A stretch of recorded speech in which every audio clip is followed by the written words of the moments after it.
Educators, आज हम करेंगे चैप्टर 4 डिटर्मिनेंट्स वन शॉट। इसमें पूरा चैप्टर कवर होने वाला है, सारे टॉपिक्स एंड क्वेश्चन सब। तो डिटर्मिनेंट्स क्या होता है? डिटर्मिनेंट्स अपने मैट्रिक्स कर लिया होगा, या मैंने मैट्रिक्स की वीडियो डाल रखी है, आप उधर से देख सकते हो। डिटर्मिनेंट्स इस फॉर्म में डिनोट होता है। इसके अंदर एलिमेंट होते हैं ऐसे,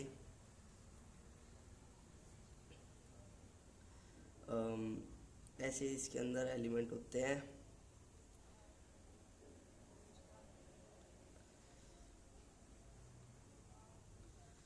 ठीक है, और डिटर्मिनेंट निकालते कैसे हैं? पहले छोटे वाले का करके देख लो, फिर आपको जल्दी समझ में आ जाएगा। फिर बड़े वाला करके देख लेंगे। ऐसे इसका डिटर्मिनेंट अगर हमें निकालना है, ये ए है, इसका डिटर्मिनेंट हमको निकालना है, तो फिर क्या करेंगे? इसकी इससे मल्टीप्लाई, इसकी इससे मल्टीप्लाई, इसकी मल्टीप्लाई करके माइनस, फिर इसकी मल्टीप्लाई करनी है। वो आपका डिटर्मिनेंट होता है 2/2 डिटर्मिनेंट का। जैसे A11 A22 minus A12 A21।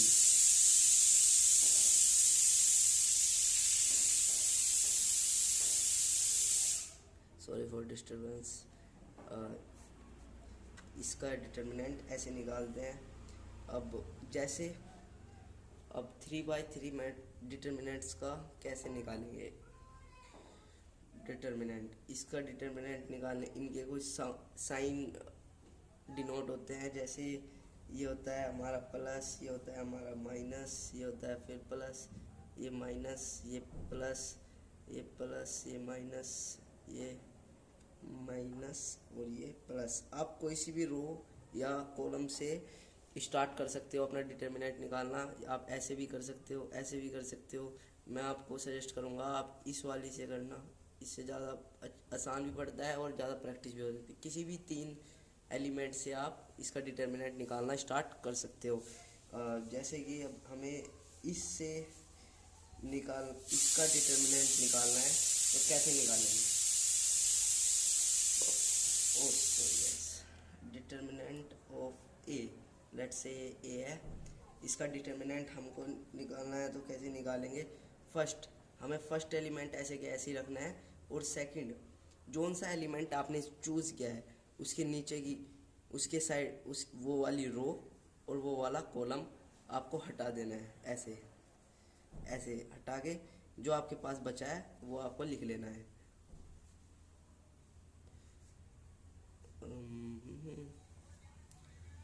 ये लिखने के बाद ऐसे ही अब आपको माइनस साइन लगाना है, A12 लगाना है, और जो आपके जोन सा आपने चूज़ किया है उसकी रो और कॉलम हटा के जो जो बचा है आपके पास वो लिख लेंगे। A21 बचा है, A23 बचा है, A31 बचा है, ऐसे प्लस। अब प्लस करके ये वाला, ठीक है। अब इसकी ये वाली कॉलम, ये वाली रो हटा के ये बचे।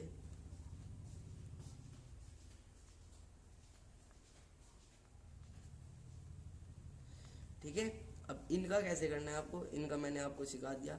इसकी इससे मल्टीप्लाई, माइनस इसकी इससे मल्टीप्लाई, इसकी मल्टीप्लाई, माइनस इसकी इसकी। तो कर लेते हैं।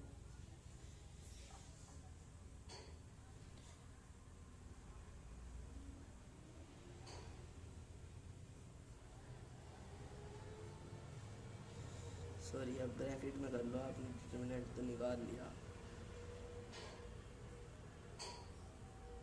A33 माइनस A23 A31 और प्लस, ओ यार ये किया, कोई नहीं, तुम लोग फोकस करो बस, आगे से ध्यान सही टाइम पे बनाया करूँगा।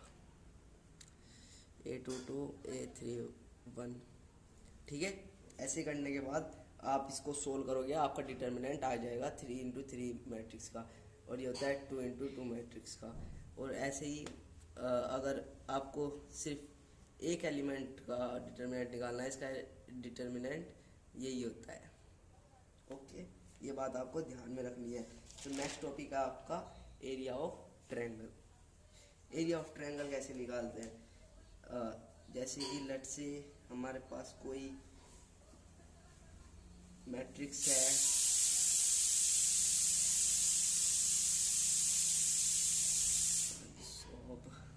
A2 3 A3 2 A3 3, तो इसका हमको एरिया ऑफ ट्रायंगल डिटर्मिनेंट्स निकालना है।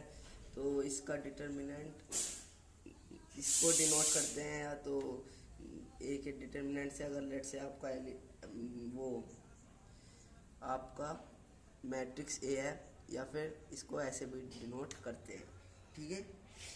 और ये इसके जब डिटर्मिनेंट निकालते हैं तो इसका डिटर्मिनेंट निकालेंगे तो इसके सामने 1/2 और इक्वल्स टू 0 जब आएगा, जब ट्रायंगल की साइड या कोऑर्डिनेट्स कोलिनियर हो। क्वेश्चन में गिवन हो कोलिनियर, बस आपको ये वर्ड याद रखना है, ठीक है। कोलिनियर देखते ही आपको इक्वल्स टू 0 रख देना है अपना, अब फिर सोल्व करना है। 1/2 हमेशा रहेगा एरिया ऑफ ट्रायंगल के केसेस में। इसके क्वेश्चन कुछ ऐसे होते हैं, ऐसे आपको कोऑर्डिनेट्स दे देंगे, बस ऐसे आपको कोऑर्डिनेट्स देंगे,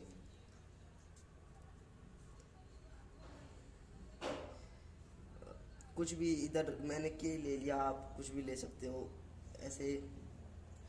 अब इनको आपको मैट्रिक्स बना लेना है। 1/2 हमेशा 3/8 आपको ऐसे लिखने हैं। आपके एनसीईआरटी में क्वेश्चन होंगे, आप उनको भी ट्राई करके देखना है ऐसे। और ये 5/k, और इधर आपको 1 ले लेना है जस्ट। और अगर आपको गिवन है ये सब, इनका एरिया सम कुछ भी 4 है या फिर कुछ ऐसे है, तो ±4 इसका जो सम है, एरिया है, वो इस 4 स्क्वायर यूनिट है, तो फिर उस केसेस में +-4 ले लेते हैं, इक्वल्स टू +-4। और जैसे हम इसका डिटर्मिनेंट निकालेंगे, डिटर्मिनेंट निकालना इधर से गया था, डिटर्मिनेंट निकालो इसका 1/2 बाहर कॉमन, 3 लेंगे, ये वाली कैंसिल, 2 - k। अब ये वाला -8 और ये कैंसिल, 4 - 5। अब दिख रहा है +1। अब ये कैंसिल, 4k - 10, ठीक है। अब इसको सोल्व कर लेंगे। 1/2 6 - 3k माइनस ये हो जाएगा -1 -8 -1 +8, ये हो जाएगा 4k - 10। ये हो गया 1/2 6 - 3k 4k, ये हो गया k पॉजिटिव का, और +8 - 10, 8 6 14 - 10 4, ये हो गया 1/2 4k + k, नहीं 4, ये हो गया 4 + k,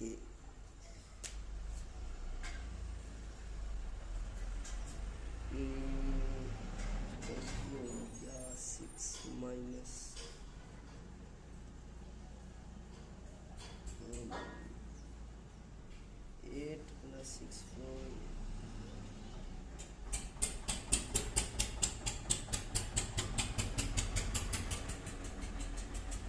8 + 6 14, 10 - 14, ठीक है। 10 - 14 14 - 10 4। हाँ, अब 2 के अंदर मल्टीप्लाई कर लो, 2 + k/2 इक्वल्स टू +-4। एक बार आप 2 + कैमरे से बाहर आ गया, k/2 को आप 4 रख लोगे, एक बार 2 + k/2 को आप -4 रख लोगे। इसको सोल्व करके k की वैल्यू है निकाल लोगे। ऐसे क्वेश्चन आपको एनसीईआरटी में देखने को मिल सकते हैं। इनर्स एंड कोफैक्टर बड़ा इंटरेस्टिंग टॉपिक है, बहुत सारे क्वेश्चन है इसके ऊपर और पूरी एक्सरसाइज है इसके ऊपर, थोड़ा ध्यान से देखना। माइनर्स को हम कैसे डिनोट करते हैं, MIJ से, और कोफैक्टर्स को AIJ से, ठीक है।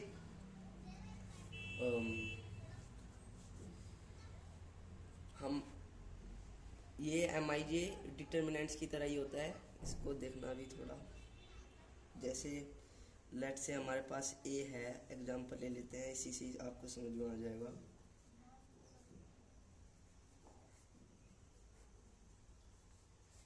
जैसे आपको M11 निकालना है, तो A11 क्या होता है, ये M11 क्या होगा, दिस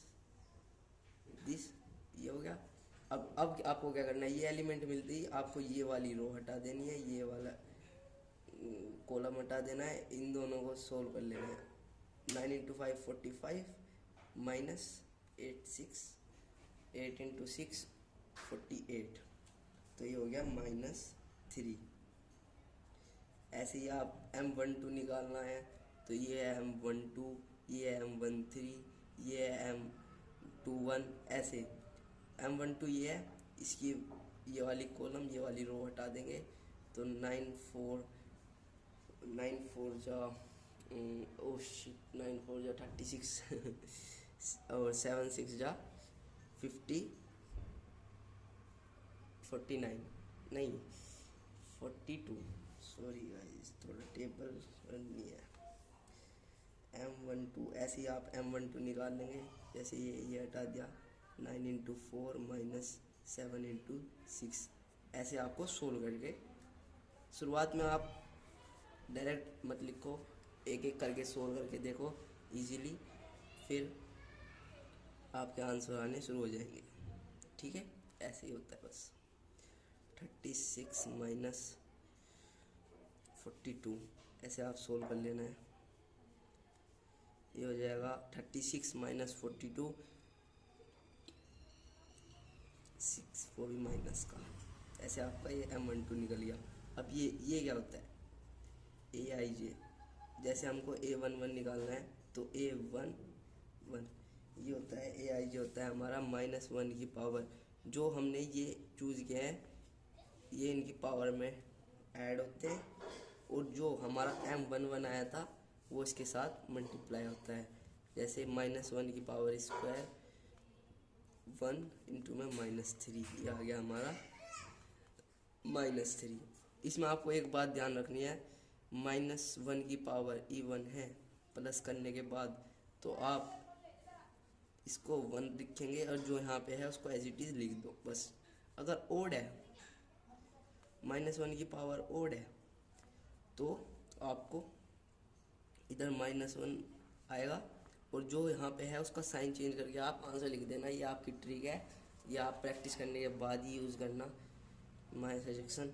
और ऐसे ही अगर एक बार A12 और निकाल के दिखा देता हूँ आप लोगों को। A12 क्या होगा, ये तो -1, इसमें -1 आप ये मत सोचो कहाँ है, ये फॉर्मूला है -1, और इधर होता है I + J, और इधर होता है जो आपने ये लिया है, पहले आपको M12 निकालना होता है, और फिर आपको A12, तो I + J क्या है हमारा 1 + 2 3, और M12 हमारा क्या आया था -6, ये ओड पावर है, तो फिर ये हो जाएगा हमारा 6, देख लो ऐसे -1 -6 6 -1 प्लस, ठीक है। यही था हमारा माइनर्स एंड कोफैक्टर, या इनके क्वेश्चन आपको NCERT में मिल जाएंगे, या इसको भी आप सोल्व कर सकते हो। और एडजॉइंट ऑफ मैट्रिक्स क्या होता है, एडजॉइंट ऑफ मैट्रिक्स हमारा जो भी हमारे को डिटर्मिनेंट या फिर मैट्रिक्स दिया होता है, उसको हमारे माइनर और कोफैक्टर निकालने के बाद, जो हमारे कोफैक्टर होते हैं उनको रोज में लिखने के बाद, ऐसे लिखने के बाद, लेट से मैं दिखाता हूँ आप लोगों को, जैसे कोई मैट्रिक्स है, ऐसे ऐसे ऐसे ऐसे ऐसे ऐसे ऐसे ऐसे, तो इनके आप सबके कोफैक्टर निकाल लोगे। इसको कैपिटल ए से डिनोट करते हैं ना,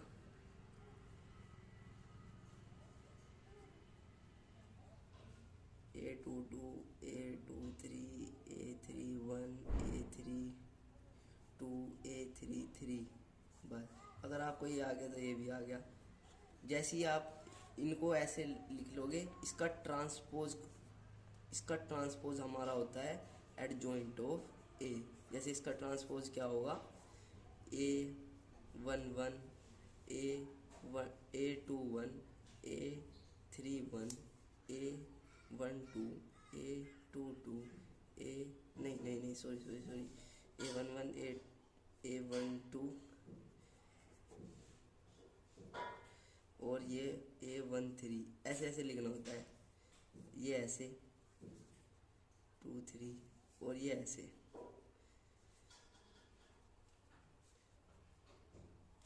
ऐसे लिख लिया। अब हमारा ट्रांसपोज क्या होता है, ट्रांसपोज मैट्रिक्स में पढ़ाया था, इधर भी मैं बता देता हूँ। जो ऐसे हमारी रो होती है उसको बस कॉलम में लिखना होता है। ये ऐसे लिखेंगे, ये ऐसे लिखेंगे, ये ऐसे लिखेंगे, जस्ट ऐसे बिल्कुल। ये होता है हमारा एडजॉइंट। इसके कुछ फॉर्मूले हैं, जैसे कि adjoint of A, determinant of A I के बराबर भी आता है अगर ए इंटू एडजॉइंट ए करेंगे, या फिर और हमारा ये क्वेश्चन एमसीक्यू में भी पूछा जाता है बहुत बार, और बोर्ड में भी हमारा आ जाता है कि what is the determinant of adjoint A. ये आपको लर्न करना पड़ेगा, डिटर्मिनेंट ऑफ ए का स्क्वायर, ठीक है। और इधर आपको आगे ए इनवर्स पूछने, ए इनवर्स क्या होता है हमारा। ए इनवर्स आपसे ऐसे कोई नहीं पूछेगा, आपको ए इनवर्स के क्वेश्चन पूछेंगे कि इसमें ए इनवर्स फाइंड करना है। तो ए इनवर्स फाइंड करने के लिए फर्स्ट आपको डिटर्मिनेंट निकालना होगा और ये आपको फॉर्मूला लर्न करना पड़ेगा। एडजॉइंट मैंने आपको निकालना सिखा दिया, डिटर्मिनेंट मैंने आपको निकालना सिखा दिया। ये दोनों निकाल के इस इक्वेशन में पुट कर लेना है, आपका ए इनवर्स आ जाएगा, ठीक है। ये था हमारा एडजॉइंट ऑफ मैट्रिक्स। और अब linear equation of A matrix, linear equation of A matrix. इसमें क्या होता है, इसमें ये हमारा बहुत इम्पोर्टेंट टॉपिक है। सारे बोर्ड के 5-5 नंबर के क्वेश्चन इसी टॉपिक से आते हैं ज़्यादातर। मैट्रिक्स की वो डिटर्मिनेंट के क्वेश्चन बोर्ड में इसी टॉपिक से आते हैं, इसको थोड़ा ध्यान से देखना, ठीक है। Linear equation of A matrix. एक बार आप मैट्रिक्स का वन शॉट या मैट्रिक्स पढ़ के जरूर आना, जब ये चैप्टर समझ में आएगा। लेट से हमारे पास इसमें ना और कुछ नहीं होता, इसमें हमको 3 इक्वेशन दी गई होती है।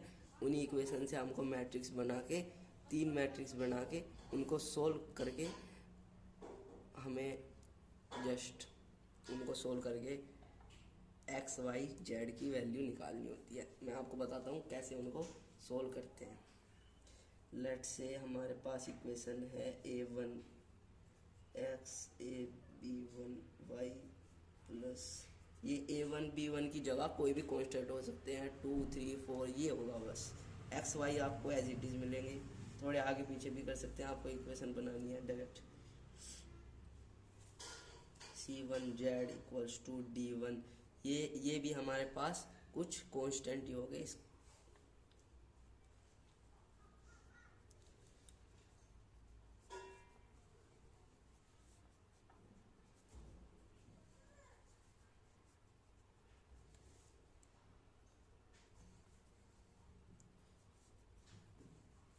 ऐसे अब आपको मैट्रिक्स ए कैसे निकालना है। मैट्रिक्स से आपको सारे कांस्टेंट जो भी एक्स का कोफिशिएंट, वाई का कोफिशिएंट, जेड का कोफिशिएंट है, ये आपको ऐसे के ऐसे ही बिल्कुल सेम टू सेम एक मैट्रिक्स में डाल देने हैं।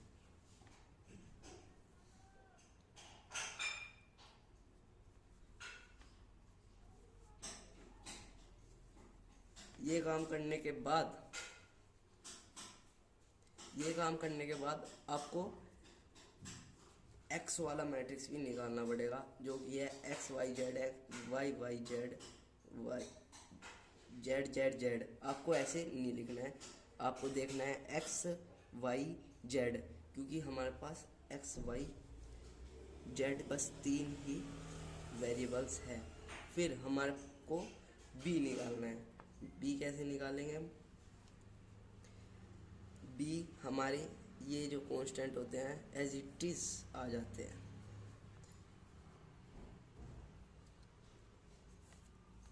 इसका मैं क्वेश्चन भी करा दूंगा। ओह शिट, टाइम खत्म हो गया। एक सेकेंड गाइस।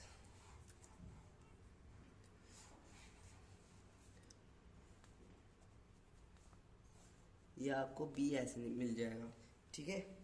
अब इसमें कुछ टॉपिक, कुछ बातें आपको जो ध्यान में रखनी है, जो याद करनी है, वो ये है कि एक डेरिवेशन होती है, उसको एज इट इज लिखा देता हूँ मैं, आपको एनसीईआरटी में मिल जाएगी, कोई पूछता नहीं है, बस आपको ये फॉर्मूला याद होना चाहिए। देखो ये x है, x हमारे बराबर आएगा a इनवर्स इंटू बी के। फिर हम उनकी कोरस्पॉन्डिंग एलिमेंट्स बराबर रख के हम एक्स वाई जेड, हम वो x हमारा क्या है एक्स वाई जेड, ऐसे हमारे एक्स वाई जेड की वैल्यू आ जाएगी। जस्ट इसमें कुछ ध्यान में रखने वाली बात जो मैं आपको बता देता हूँ। इफ़ ये इक्वेशन दे दिया आपने, ए निकाल लिया, इसका डिटर्मिनेंट अगर 0 के इक्वल नहीं है तो ये तब इट्स आ यूनिक सॉल्यूशन। ये आपको लिखना पड़ेगा यूनिक सॉल्यूशन, क्योंकि आपका डिटर्मिनेंट 0 के इक्वल नहीं आया है।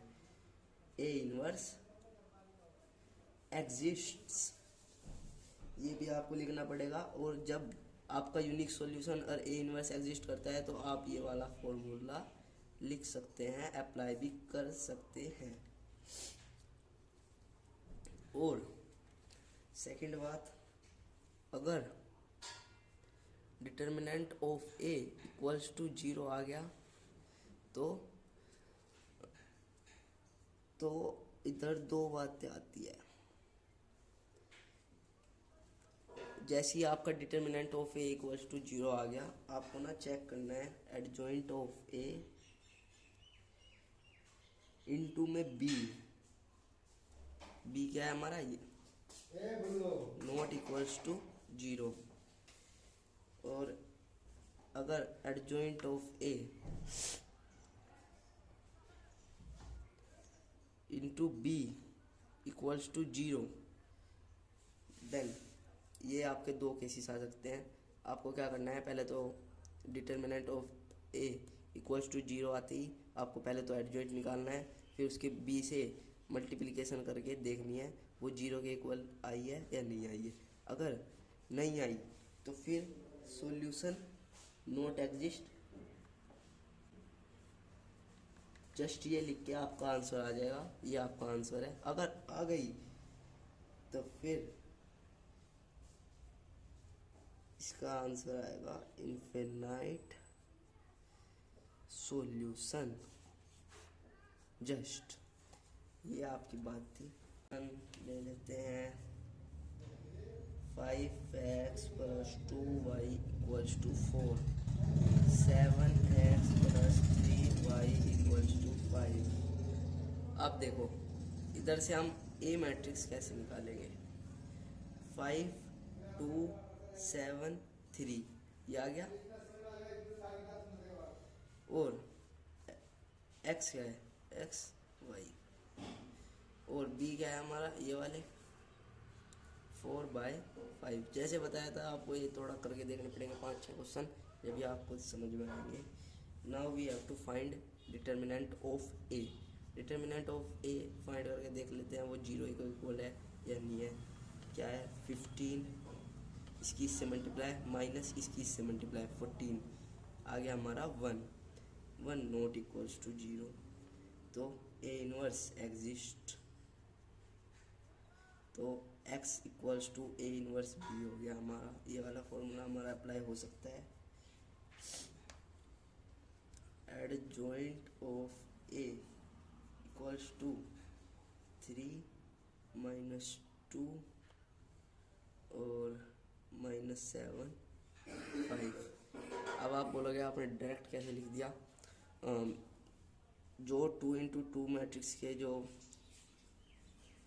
एडजॉइंट होते हैं वो डायरेक्ट आ सकते हैं, इसको इससे रिप्लेस कर देते हैं और इसमें माइनस लगा देते हैं। ये सभी के लिए अप्लाई होता है। जैसे ए बी सी डी है, इसका हमें एडजॉइंट लिखना है, 2 × 2 मैट्रिक्स है, तो ए यहाँ पे आ जाएगा, डी यहाँ पे, और इन दोनों पे लगा देंगे माइनस। और बाकी 3 × 3 के लिए आपको निकाल के दिखाने पड़ेंगे। ये आ गया हमारा एडजॉइंट।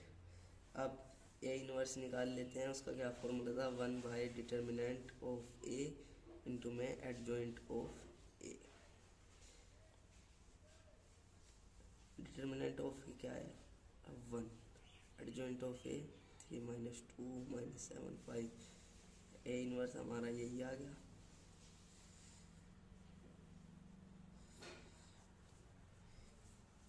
नाउ हमें ये लगाना है x = a इनवर्स b। तो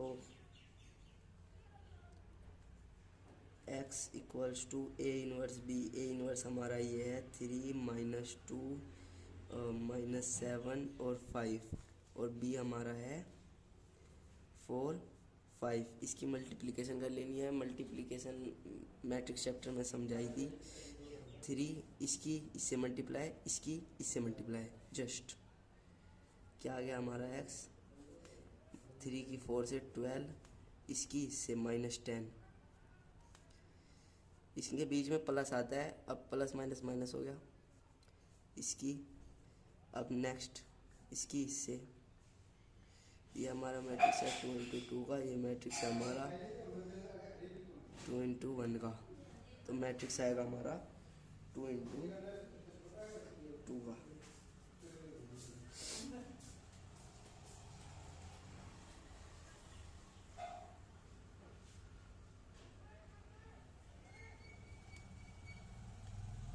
ठीक है, इसकी से इसकी से।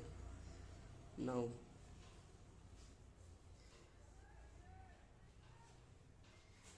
इसकी इससे -7 4 जा 28 माइनस का प्लस 25, इसकी इससे x हमारा क्या आ गया 12 - 10 2 और -3। ठीक है, और x हमारा क्या था, इधर देखो x और y, तो x और y हमारी क्या आ गई 2 और -3। मैंने बोला था क्रॉसपोंडिंग एलिमेंट्स फिर आपस में इक्वल कर देंगे। तो x आ गया हमारा 2, y आ गया हमारा -3, डेट्स ऑल। अब 3 × 3 के लिए ऐसे ही हमको डिटर्मिनेंट निकालना है, एडजॉइंट निकालना है, फिर ए इनवर्स निकालने के बाद ये वाला फॉर्मूला अप्लाई करने के लिए x y z, और इधर ऐसे 3 आ जाएंगे, जस्ट x y z, ऐसे ही आपको करना है, डेट्स ऑल।